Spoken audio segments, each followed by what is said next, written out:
here I have this super duper nice GE Southlight 15 watt 120 volt A15-Shaped 120 lumen 2500 hour incandescent light bulb. It is very nice, vintage. So let's take a look at the packaging. It's a Southlight light bulb, like I said, like all incandescents, unless if you have it like blue coating and such, it's like a GU feel, but it doesn't make much difference because it's incandescent. They produce like really warm light no matter what. So it's not going to produce like 6500K like a fluorescent or an LED light bulb. So that's to be expected. They can't produce like much blue light.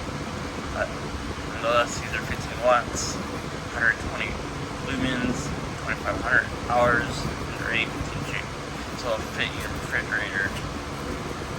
Take a look at the back. Very nice, I like it. I like this older package, it's so much easier to like take the bulbs out. I like the 2 extra packages for to get out of the package instead of like keeping them in secure in just one package. So let's take a closer look at the bulb. Let's take a closer look at the package first. Just some patterning and stuff.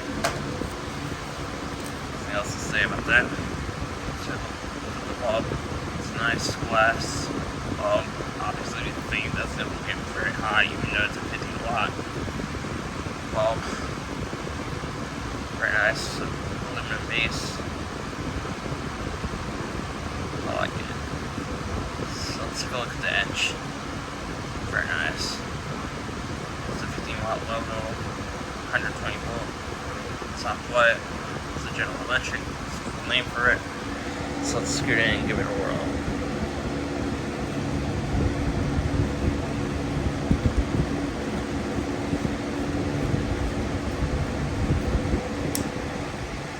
C-shaped filament.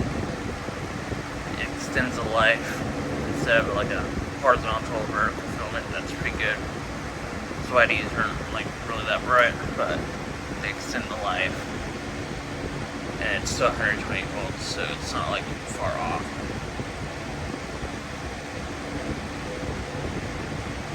It's a bit dirty. It's very nice, warm glow. It still gives off some heat, but it's not gonna get like too hot. This is only a 15 watt bulb. I can touch it. Like I can't even touch a 40 watt bulb. So I'm gonna turn off the overhead lighting and get my lux meter out. It's like not very bright, but it's very easy on the eyes. I can stare at it all day without getting blind with an LED light. But, like this is good for lighting like counter spaces and stuff, small spaces. So the room isn't like very lit. My camera's starting to like struggle. There we go. Let's get it down. This is what it looks like in person. Yeah, the light balance is very off. You can just change the brightness on the camera, the exposure.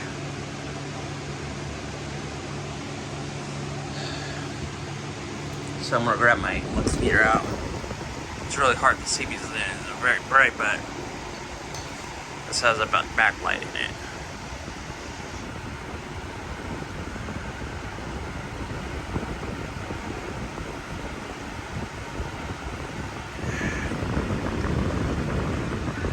Better enough, measure it about a meter away. It's like, see, it gets more accurate if you measure it at a meter.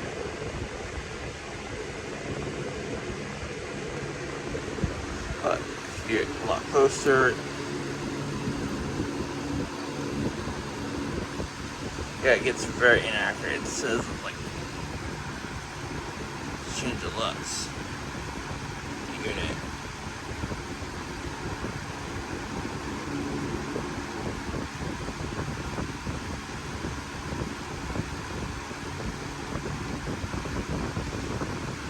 Change it like 1,000 lux.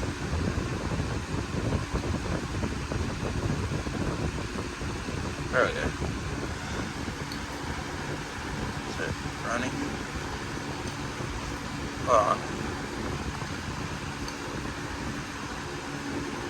turn it back on.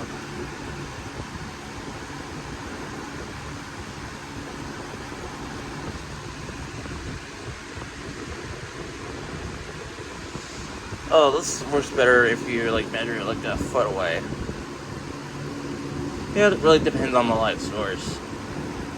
Yeah, about a foot away it says about 120 lux. See, it's just the camera's very struggling. That's why I'm like messing up usually on what I'm doing. Yeah, it says about 120 lux. So yeah, it doesn't matter. Like it varies like for every light. If you like measure like 100 like a feet away from a lower wattage, it'll be right. But if you do it like with a higher wattage, it probably would be incorrect. So you should measure about a meter away from the light. Because it was that LED light, it didn't like work well at like 1 foot, but it did work with the incandescent yet. So I'm gonna pause the video and screw it into the ceiling light thing, the clamp light. So I got the light screwed in. Let's turn it on. It's a bit brighter if you screwed it in a like clamp light, because the reflector is like reflecting light the light all around to the bottom and not the ceiling, like the floor and stuff. So I'm gonna start the stopwatch now. So it was like 10-second difference, but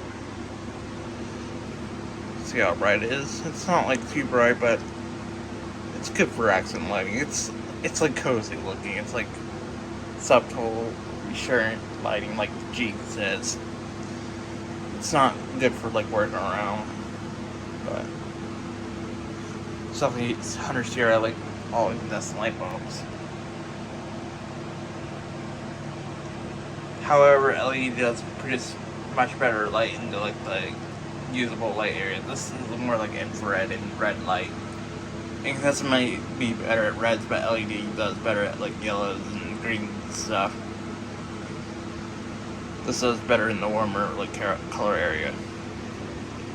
I was pretty like wrong about the CRI, and I kept saying that for like months, but let's go look at the kilowatt meter. That camera's really struggling. It's 122 volts, which is accurate. That's the coming from my power company and stuff, the voltage. It's not gonna be exactly 120 volts. It's between 110 to 125 volts for household like electrical mains. So it's power factor is about 0.96. So it's pretty good. 60 hertz, obviously. 17 VA voltage amperage. It's showing a little bit more wattage actually. I don't know why, but it's pretty accurate though. Yeah, I'm gonna pause the video and see how this thing gets.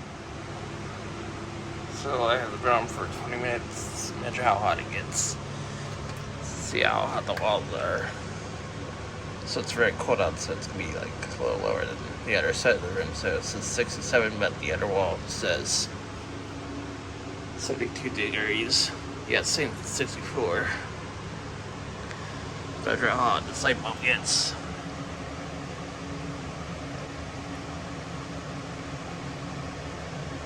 Sorry, measure at 100 degrees. Yep, it's not like too hot though.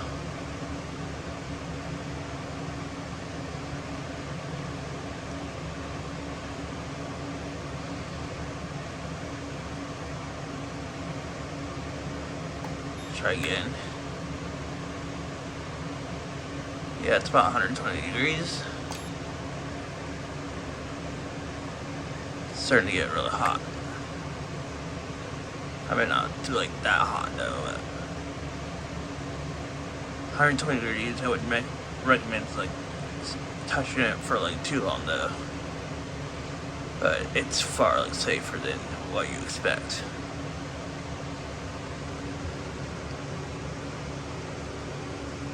I'm surprised it doesn't get as hot as like certain LED lights.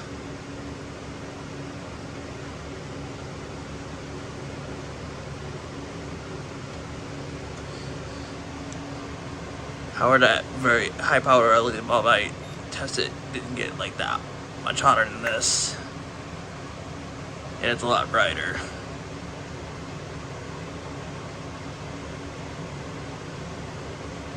But it draws more watts than this still. I